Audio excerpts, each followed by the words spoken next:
Assalamualaikum warahmatullahi wabarakatuh. Terima kasih sudah klik video ini.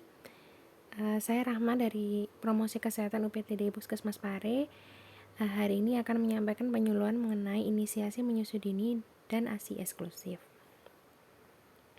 Apa itu IMD? IMD atau inisiasi menyusui dini adalah proses menyusu bayi yang dilakukan 30 menit setelah bayi itu lahir. Bayi diletakkan pada dada ibu selama kurang lebih 1 jam untuk mencari puting susu sendiri. Manfaat dari IMD adalah bayi menjadi tetap hangat karena kontak langsung dengan kulit ibu. Ini seperti metode kanguru ya, jadi skin to skin gitu antara bayi dengan ibu, sehingga bayi menjadi tetap hangat.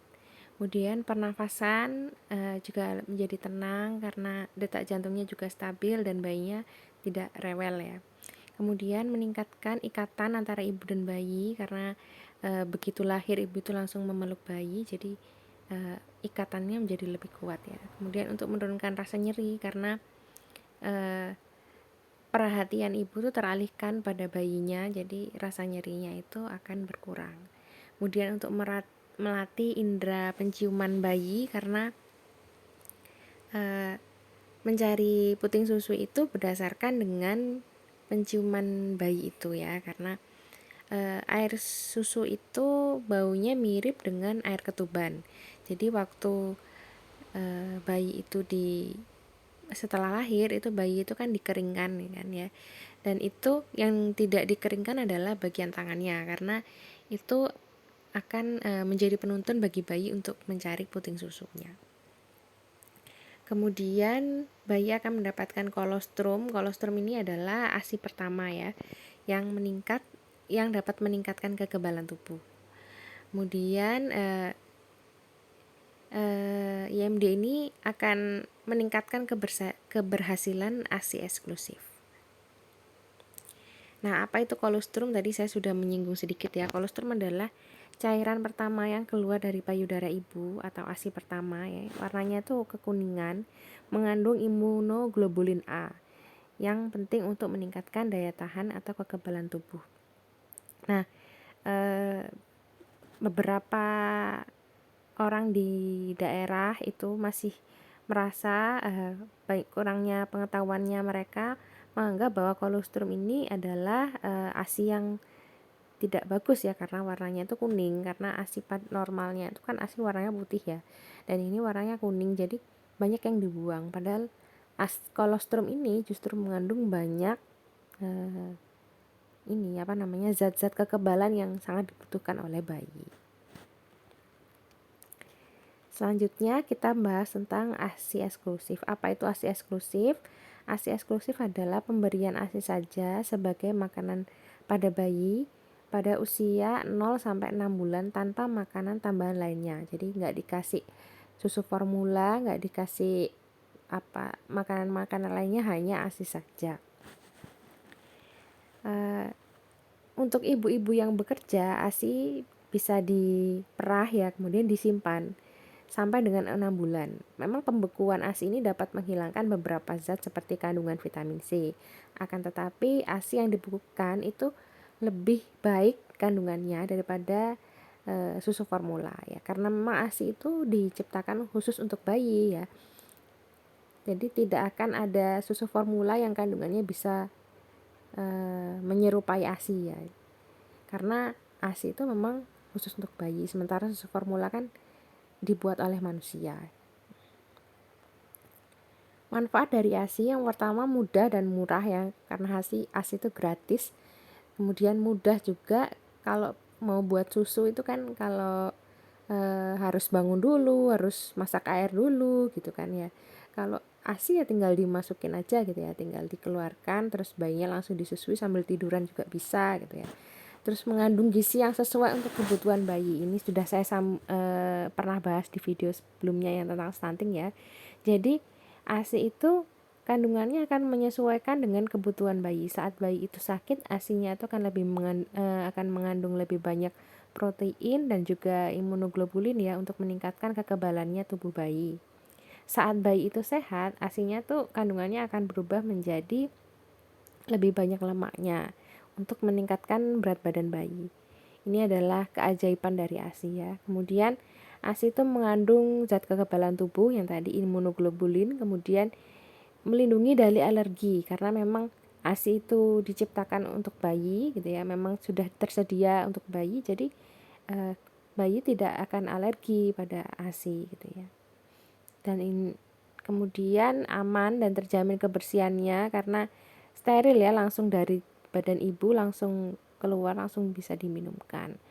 Dan mempercepat pemulihan rahim ibu. Jadi ketika menyusui, ibu itu akan menghasilkan hormon prolaktin ya dan oksitosin. Nah, oksitosin inilah yang akan menyebabkan rahim ibu itu cepat pulih gitu ya dari perlukaan selama kehamilan, karena waktu kehamilan kan ada plasenta yang menempel pada dinding rahim. Plasenta itu adalah penghubung antara ibu dengan bayi. Nah, plasenta itu yang menempel pada dinding rahim. Ketika plasenta itu lepas, itu akan membuat sebuah luka pada rahim ibu. Nah, dengan menyusui itu perlukaan pada rahim ibu ini akan segera sembuh gitu ya. Kemudian sebagai KB alami gitu ya. Nah, karena mengeluarkan hormon prolaktin dan juga oksitosin, ini hormonnya itu antagonis dengan hormon hormon LH ya, FSH, follicle stimulating hormone. Jadi hormon yang membuat sel telur itu matang, sehingga apabila menyusui itu kondisi tubuh ibu tidak akan hormon FSH-nya itu akan rendah, sehingga sel telur itu tidak bisa matang gitu ya. Jadi ibu itu akan mengalami amenore atau tidak haid selama saat dia melakukan ASI eksklusif ini, yaitu ya sekitar sampai 6 bulan ya. Kadang juga ada yang sampai 9 bulan itu enggak haid karena menyusui. Kemudian untuk meningkatkan kedekatan ibu dengan bayi, karena ibu kan karena si bayinya kan merasa butuh ya sama ibunya. Jadi kalau misalkan ibunya kerja itu tetap menyusui, itu bayinya itu menjadi lebih dekat gitu ya dengan ibunya karena dia merasa membutuhkan. Kalau misalkan dia nggak ASI eksklusif, minum susu formula gitu, kan bayi itu ya tidak merasa membutuhkan ibu ya, karena siapa saja bisa memberi dia makan. Nah, seperti itu. Kemudian penyimpanan ASI. Jadi ASI itu bisa disimpan ya menggunakan botol kaca atau botol plastik yang bebas bahan berbahaya. Biasanya ada tandanya, itu botol yang biasanya dipakai buat botol susu ya. Kemudian pastikan menyimpan di tempat penyimpanan yang bersih ya, dan disterilisasi dulu, yaitu dipanaskan dengan air yang mendidih selama kurang lebih 10 menit, lalu dikeringkan ya. Simpan ASI di freezer, jangan lupa untuk memberikan label tanggal kapan ASI diperah. Jadi yang dipakai itu yang paling lama diperah ya, jadi yang paling lama diperah itu yang dipakai duluan, yang paling baru ditaruh di belakang. Waktu penyimpanan ASI, jadi ASI itu pada suhu kamar ya, suhu ruangan sekitar 24 derajat Celcius, dia itu bisa tahan sampai 6 jam. Nah, kalau ditaruh di kulpet gitu ya, yang biasanya itu kotak yang dikasih es gitu ya, kotak pendingin yang dikasih kantung es, itu bisa tahan sampai 24 jam. Jadi ini bisa menjadi solusi kalau misalkan mati lampu atau ibu mau berpergian gitu ya, itu bisa menggunakan kulpet. Kemudian bisa tahan 5 hari jika disimpan pada kulkas dengan suhu 4 derajat Celcius. Itu biasanya yang di bagian bawahnya freezer gitu ya. Kemudian bisa tahan sampai 6 bulan jika disimpan pada freezer dengan suhu minus 18 derajat Celcius. Nah, jadi buat ibu-ibu yang bekerja itu jangan takut, jangan khawatir kalau tidak bisa memberikan ASI pada anaknya, karena bisa dipompa dan bisa disimpan ASINya sampai 6 bulan, bisa persediaannya bisa sampai full ya. Nah, ini faktor yang mempengaruhi keberhasilan ASI eksklusif. Yang pertama adalah cara menyusui yang benar. Jadi mulut bayi itu harus terbuka lebar sehingga areola itu daerah yang berwarna hitam pada putingnya itu semuanya harus masuk ke dalam mulut bayi. Untuk pertama kali memang bayinya mungkin tidak tahu ya, jadi mulutnya harus dibuka, itu kita bisa menekan bagian dari dagunya gitu ya, supaya mulutnya itu benar-benar terbuka. Nah setelah dia sudah tahu cara menyusui yang benar, bayi itu bisa menyusui sendiri, bisa sudah terbiasa gitu ya untuk minum sendiri. Dia akan tahu bagaimana caranya membuka mulutnya untuk bisa mendapatkan ASI lebih banyak.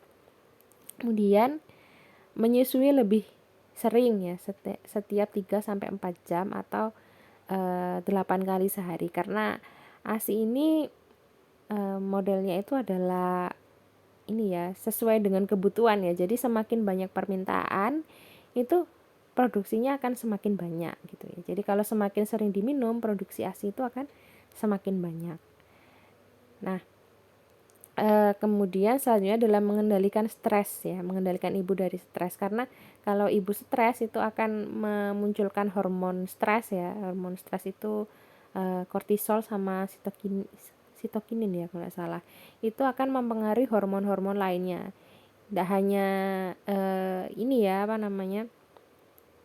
mempengaruhi hormon, jadi ini akan antagonis terhadap hormon yang memproduksi ASI itu, prolaktin dan oksitosin itu akan menurun jika muncul hormon dari hormon stres.